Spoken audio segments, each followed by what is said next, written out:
हाँ देखो, प्रिज्म द्वारा श्वेत प्रकाश का वर्ण विक्षेपण। अब इसमें दो शब्द है, एक वर्ण और विक्षेपण। वर्ण का मतलब होता है रंग, विक्षेपण का मतलब होता है अलग करना या विभाजित हो जाना। तो जैसा कि शाब्दिक अर्थ है, श्वेत प्रकाश का वर्ण विक्षेपण, श्वेत प्रकाश का रंगों का अलग होना। तो वर्ण विक्षेपण पर हमको आज चर्चा करनी है। वर्ण विक्षेपण किसे कहते हैं? यदि किसी सूर्य के श्वेत प्रकाश को प्रिज्म पर डाला जाए तो प्रिज्म से निकलकर ये प्रकाश की किरणें 7 रंगों में विभक्त हो जाती हैं। इस विभक्त होने की क्रिया को, 7 रंगों में बंट जाने की क्रिया को प्रकाश का वर्ण विक्षेपण कहते हैं। और पर्दे पर जो रंग का समूह प्राप्त होता है उस समूह को स्पेक्ट्रम। तो देखिए ये चित्र में ए, बी और सी एक प्रिज्म है। इस प्रिज्म पर श्वेत प्रकाश की पी क्यू किरण जो आपतित होती है, जैसे ही प्रिज्म के अंदर ये प्रवेश करेगी तो अपवर्तन के कारण विभिन्न कोणों पर ये अपवर्तित हो जाएगी। और अपवर्तन के फलस्वरूप यह प्रिज्म के अपवर्तक पृष्ठ के सम्मुख कोई पारदर्शी सफेद पर्दा लगा दिया जाए तो ये अपवर्तित होकर के 7 रंगों में विभक्त हो जाती है। इस विभक्त होने की क्रिया को ही वर्ण विक्षेपण कहते हैं। अब ये रंग का क्रम क्या है और ऐसा इस तरह से विभिन्न रंगों में विक्षेपित क्यों होती, उसका कारण हम बताएं। पहला जो है, इस रंगों को याद करने के लिए एक शब्द है विबज्योर, VIBGYOR, विबज्योर। इसको B वायलेट, I बराबर इंडिगो, B बराबर ब्लू, G बराबर ग्रीन, Y बराबर येलो, O बराबर ऑरेंज, R बराबर रेड। तो इस तरह से विबज्योर शब्द अगर आप याद कर लेंगे तो रंगों का क्रम आपको याद हो जाएगा। सिर्फ विबज्योर याद कर, आप जिसमें देखिए सबसे ऊपर की तरफ जो प्रकाश की किरण अपवर्तित हो रही उसे आर रेड कहते हैं। लाल रंग की प्रकाश की किरण का अपवर्तन सबसे ऊपर की तरफ है, कम है अपवर्तन, इसलिए सबसे ऊपर की तरफ ही है। और इसके नीचे आइए, सबसे नीचे की तरफ जो अपवर्तन हो रहा है, झुक रही प्रकाश की किरण प्रिज्म के आधार की ओर, वह जो है बैगनी रंग की किरण। तो इन्हीं दोनों बी और आर या आर और बी के अंतर्गत ये 7 रंग, 2 रंग तो ये हो गए, ऊपर वाला लाल, नीचे वाला बैगनी। इस बीच में 5 रंग की किरण और है, जिसमें नीचे से ऊपर की तरफ जामुनी, इंडिगो, ब्लू नीला, ग्रीन हरा, येलो पीला और ऑरेंज नारंगी। इस तरह से 7 रंग की एक पट्टी प्राप्त होती है। ये पट्टी जो 7 रंग का समूह है, इसे स्पेक्ट्रम, और ये 7 रंग के रंगों में विभक्त हो जाना जो है वर्ण विक्षेपण है। ये वर्ण विक्षेपण को याद करने के लिए यही शब्द सबसे अच्छा विबज्योर आप याद कर लेंगे। लेकिन ध्यान दीजिएगा, ये उलट न दीजिए कि नीचे आर हो जाए ऊपर वी हो जाए, नहीं। सबसे कम अपवर्तनांक लाल रंग की प्रकाश की किरण सबसे ऊपर।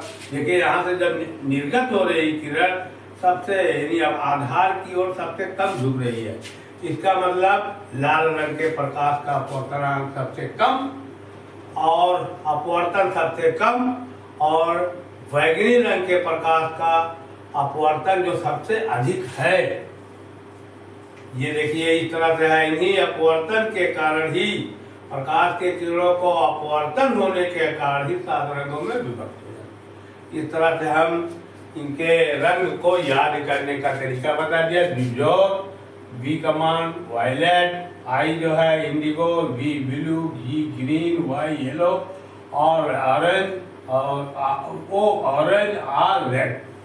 इसको हिंदी में देखिए बैगनी, वायलेट वाला है बी बराबर बैगनी, आई है जामुनी, बी जो है नीला, जी ग्रीन हरा और वाई जो है ये पीला, आर नारंगी और ओ नारंगी और लाल। इस तरह से 7 रंग का पट्टी जो प्राप्त होती है उसका ये क्रम। अब आइए ये अलग होने का कारण क्या है। इन 7 रंगों को सूर्य का प्रकाश है, ये इस पे पढ़ने प्रिज्म में पढ़ने के पश्चात 7 रंगों में विभक्त क्यों हो। उसका वजह ये है कि ये 7 रंग का जो है प्रकाश की किरणें जो है इनका अपवर्तन प्रिज्म के सापेक्ष इसका अपवर्तन सबसे कम और सबसे ज्यादा। सबसे कम जो है वो लाल रंग का अपवर्तन है।